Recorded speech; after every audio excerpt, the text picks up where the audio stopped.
I'd like to welcome everybody to the Delaware County Redevelopment Commission. It is February 9th, 2023. Time is 9:03. If everybody could stand for the pledge, please. I pledge Allegiance to the flag of the United States of America and to the republic for which it stands, one nation, under God, indivisible, with liberty and justice for all. Brad, can you follow? Yes, sir. Commissioner King? Here. Bryce Conyers? Here. Angie Moyer? Here. Rob Keesling? Present. Carrie Witterly? Here. No, John Adams is absent. I would like to welcome our new member, Rob Keesling. Welcome. Thank you. Welcome. He is one of the county council appointments. Rob, you want to tell everybody a little bit about yourself? Yeah,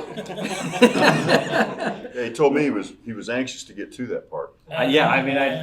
So I've been a Delaware County resident since 2004. So worked for Indiana Michigan Power and done a few economic development boards in the region, and have worked with Brad on a few things. So look forward to working with the county in this. Thank you. Next, we have approval of minutes for 1/12/23. So moved. Second. Have a motion and a second. All in favor, say aye. Aye. Any opposed? Next, we'll go to the J. Crew maintenance agreement. Brad? Yes, I've shared these with your attorney, John Brook. These are for the three properties that you maintain, Morrison Road and Bethel Avenue, the Rail Spur, and also 2020 West 26th Street. So I think they're in line with legal counsel, so I'd recommend we continue J. Crew. Move to approve. I'll second that. Have a motion and a second. All in favor, say aye. Aye. Any opposed?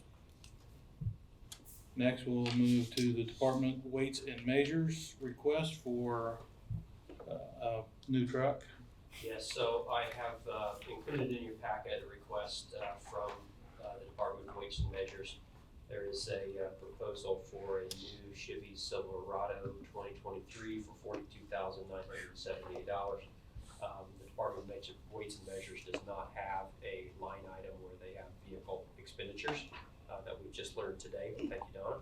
And long story short, they do work with the Weights and Measures in the TIF areas, with gas stations, with other weights that are with groceries or butcher shops. And so recommendation from the county is for the Redevelopment Commission, if you could assist to purchase this vehicle for Weights and Measures, they'll use it within the county and the TIF districts. It's gonna be spent throughout all the individual It would be tests. spent through various TIFs, yeah. I move to approve. Second. Have a motion to approve and a second. All in favor, say aye. Aye. Any opposed? Thank you.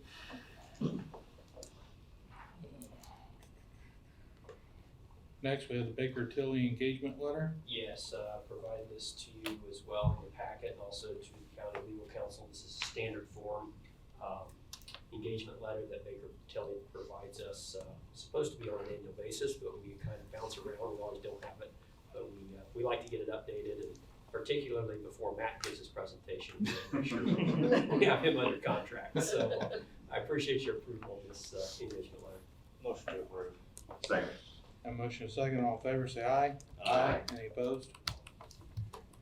I'm gonna skip 7 real quick. We'll just do the invoices and the bonds, and then we'll come back because Matt's presentation is so long.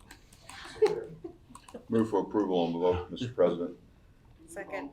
Have a motion and a second. All in favor, say aye. Aye. Any opposed? We do the bond on that too? Yes, sir. Okay. Well, we'll move back up to number 7. Matt, it's all yours. All right, well, and I will try to not make it so long today, because I think I've heard 3 or 4 people make comments about, oh, that's always so long. So, as you all know, and it's first time meeting, but my name is Matt Eckerly. I'm with Baker Tilly. We're the financial advisor for the Redevelopment Commission. With me today is my colleague, Caitlin Cheek. While Caitlin has been with the firm for 8 years, she's just started in the last year working with me, helping with with Delaware County items. Sorry, my brain is apparently jumbled. So she's along to meet all of you and see how we do this. monster of a report. She's been living in Delaware County TIF for the last few months, helping get this together with our team. And what I'm going to do today is, you've got 25 allocation areas with different levels of activity in each one. I'm not going to dwell on the details of each one. The details are in here. The details are in here. I'm going to just call attention to some particular characteristics of different allocation areas that I just want to make sure that you're aware of in your annual decision making. This is an annual presentation that's required by law, and this meets those requirements if anyone asks you about it. So we'll just dive right in. Starting with the Morrison Road area, for all of the areas we have information on their establishment, the term of those allocation areas, outstanding obligations, estimated tax increment revenues, how those compare to your obligations. We've got some graphics, and we also have descriptions of projects that are being contemplated for each one. I stress, as I do every year, that these projects are what Brad's provided to us. You're not beholden to any of them. These are simply projects that you've been contemplating. You can change your minds, go in a different direction. That's well within your rights as the Redevelopment Commission. So starting with Morrison Road, you do have 2 bond issues outstanding. The 2021 refunding bonds that were issued to refund your 2015 bonds. Those have about $3.6 million outstanding. And then you have redevelopment district bonds for different construction projects in that area. They have about $5.2 million outstanding. They both mature in 2040. In 2022, your actual distribution was basically right on what had been estimated. A $7,000 difference isn't really of any concern to us. In 2023, we're estimating that you're going to collect about $1.3 million.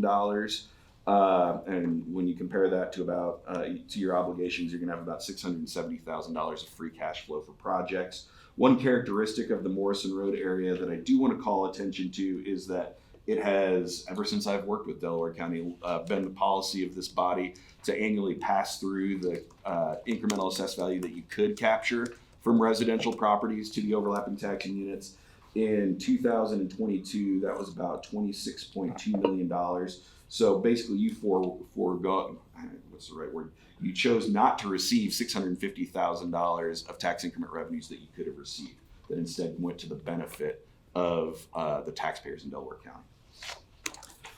We've got the listing of proposed projects. We also have what the estimated tax rate impact would have been if you had chosen not to pass through that assessed value. And it's depending on the taxing district, it ranges from a couple cents to as high as 10 cents. So it is a real impact on taxpayers that pass through.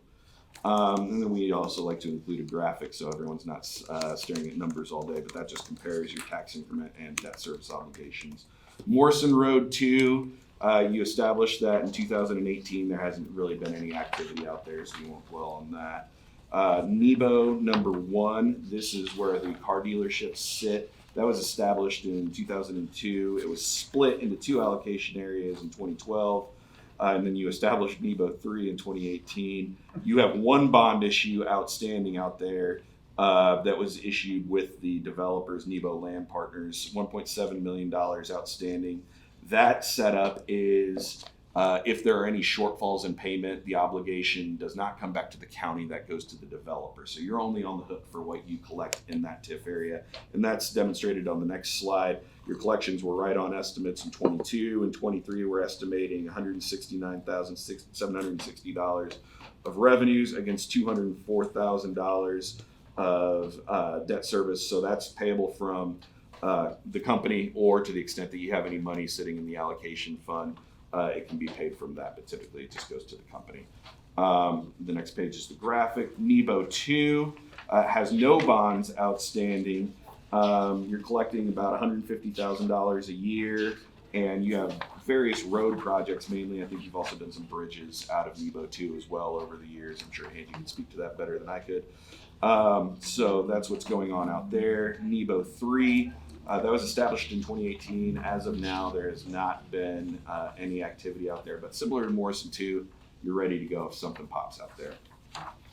For Park 1 and Park Save-A-Lot, you no longer have any direct bonds outstanding for those areas, but TIF from those areas is pledged to the redevelopment district refunding bonds that were issued in 2021 Those refunded the Bravini rail spur bonds, and you got pretty good interest rate savings off of that. That's the only debt obligation for or associated with the Park Save-A-Lot Park 1. Your collections are we're a little under $390,000 in 22. We're estimating about $380,000 this year, and that's available for the Bravini bonds, the rail spur bonds, or other projects that you have out in that area, and they're outlined here. Park Tucson and New Tucson, those are out in that same geography. They serve MRSIC. You have one bond issue out there. It's got about $2.9 million outstanding, payable solely from your pledge of TIF from those two areas, and to the extent that it's short, personal guarantees from the Murray family out there. There are some machinations behind those bonds that I'm not going to get into related to a swap that secures the Murray's guarantee. A lot of crazy interest rate stuff going on in the greater market where there's some shifts. And I know Brad has been working with Ice Miller to get that taken care of efficiently and expediently with Old National, who holds those bonds. The Park Tucson, we were estimating last year $316,000. You collected right on top of your estimates. And this year we're estimating about $313,000. That shortfall will be paid from any funds that are on deposit in that bond fund or the Murrays. And then we have the graphic as well. Park Bravini and New Bravini. Those are again out in that same geography of Park 1. Those were tied to the Bravini project. I know Muncie Power Products is now located out there. You have one bond obligation because the Bravini incentive bonds were paid off a couple of years ago. So you just have the refinancing of the 2012 bonds, which are now the refunding revenue bonds of 2021. $1.9 million outstanding. They mature in 2030. Those are payable from the Bravini TIF areas. If there's a shortfall there, it goes to the Park 1 and Park Save-A-Lot. And then if those aren't available either, there is the pledge to levy a property tax on the county. We don't anticipate that would be needed at this time. And if you do get enough cash coming in, you could prepay those bonds as well. That was important when we did the refi. Your 22 tax increment was about $164,000, which was above what was estimated. It was making up for some prior year delinquencies.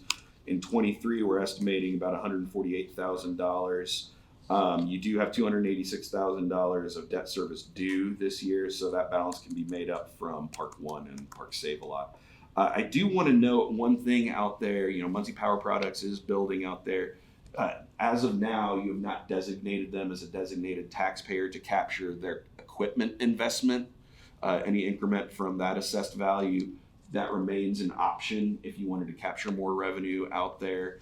Happy to work with you to analyze what that means. I know we've had conversations with that over the years. Right now, between the Bravini areas and then the Park 1 and Park Save-A-Lot, you don't need that money to service the debt, but you might want it to fund other strategic projects out there. So something to keep in mind. And then, like the other areas, there's some proposed projects if there were to be a surplus, and then we also have the graphic charting those payments. The I-69 allocation area, that was established in 2008. It's collecting, about $7,000 a year, and you have various projects that are out there. It's out in that Park 1 geography as well. You don't have any debt obligations.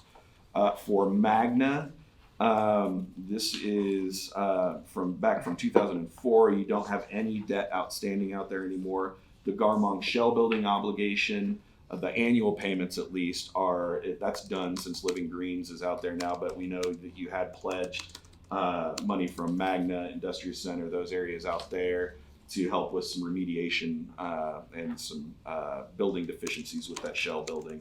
The Magna area collected about $1.16 million last year. We're estimating about $1,026,000 out there this year.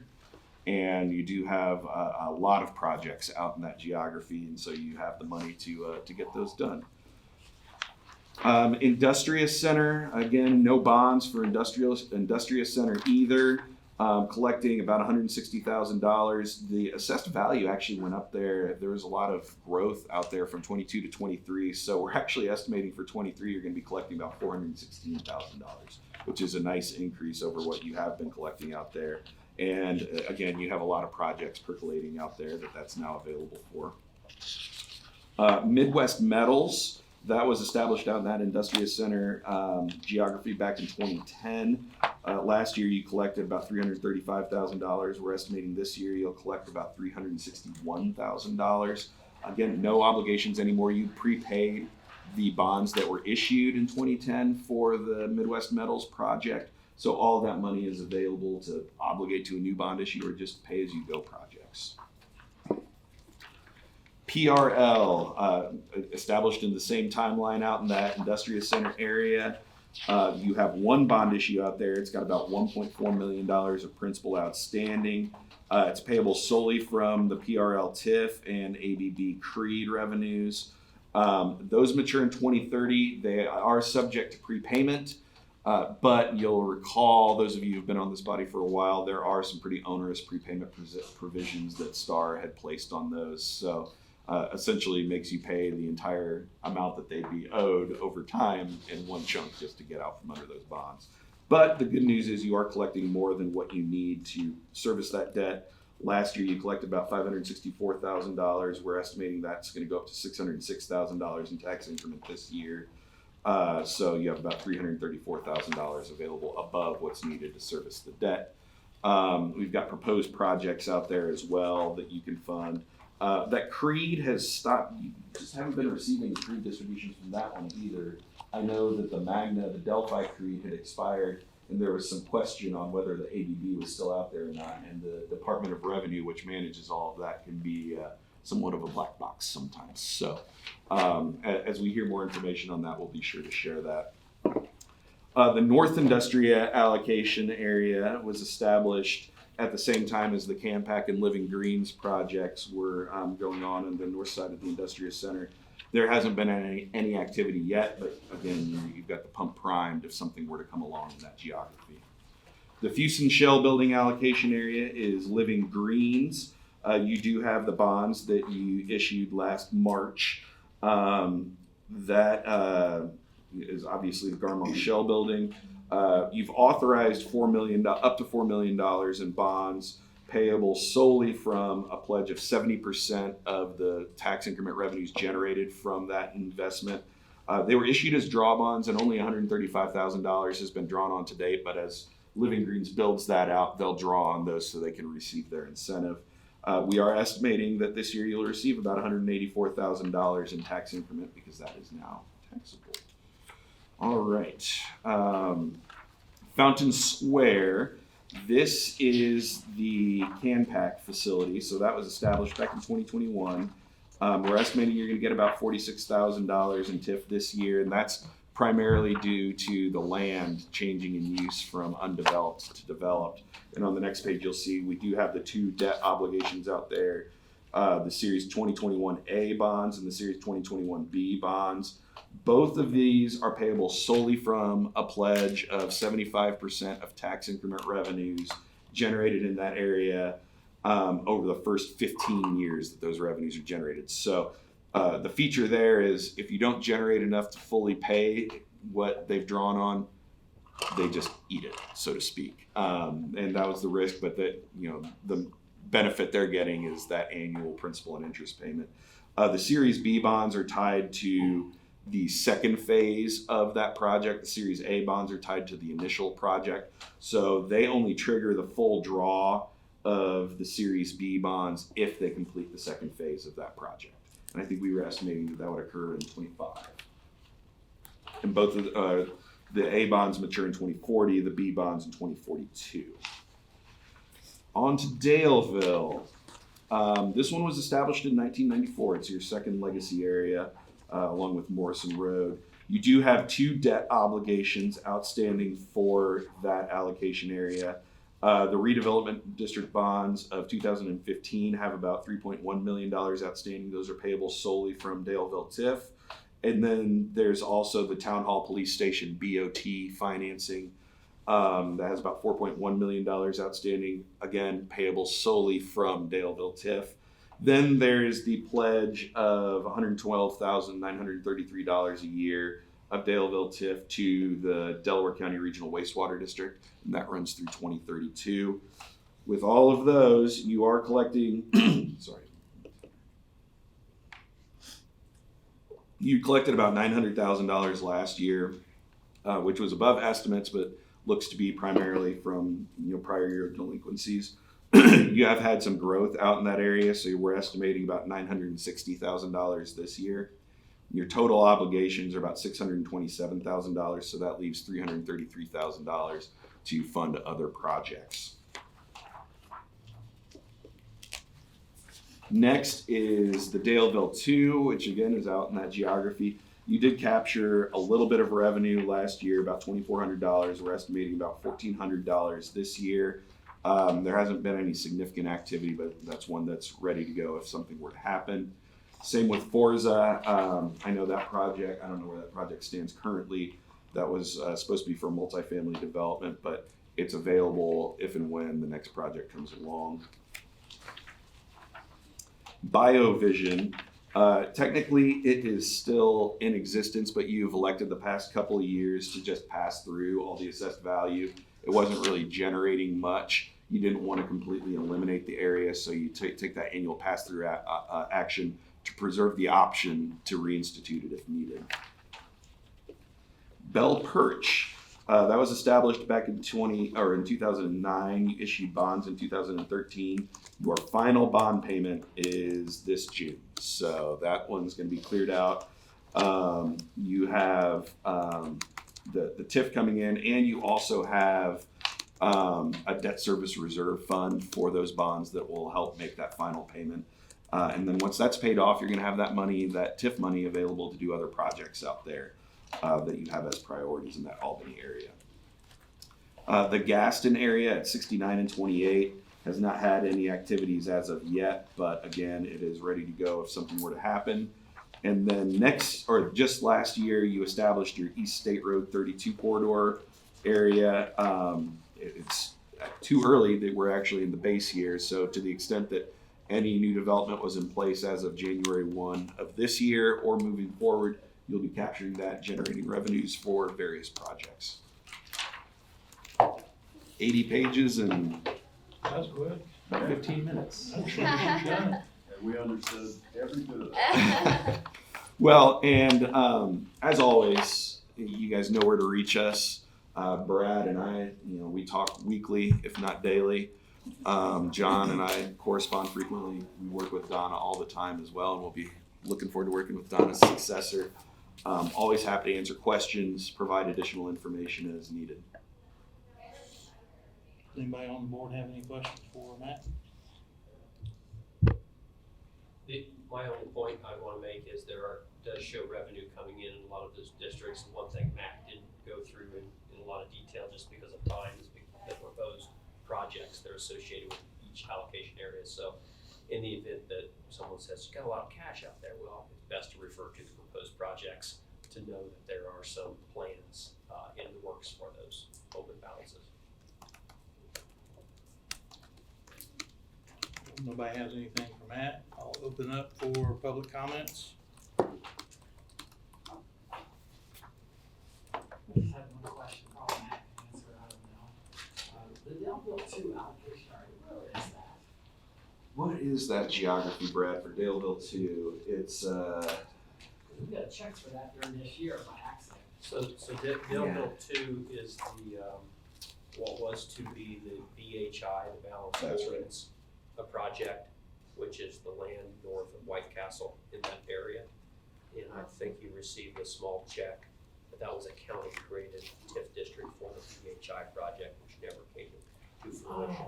So is what it was. And I think we worked to clean that up, and then you received revenue last year for your 67 corridor allocation area. Yeah. We need to talk if you guys talk about this.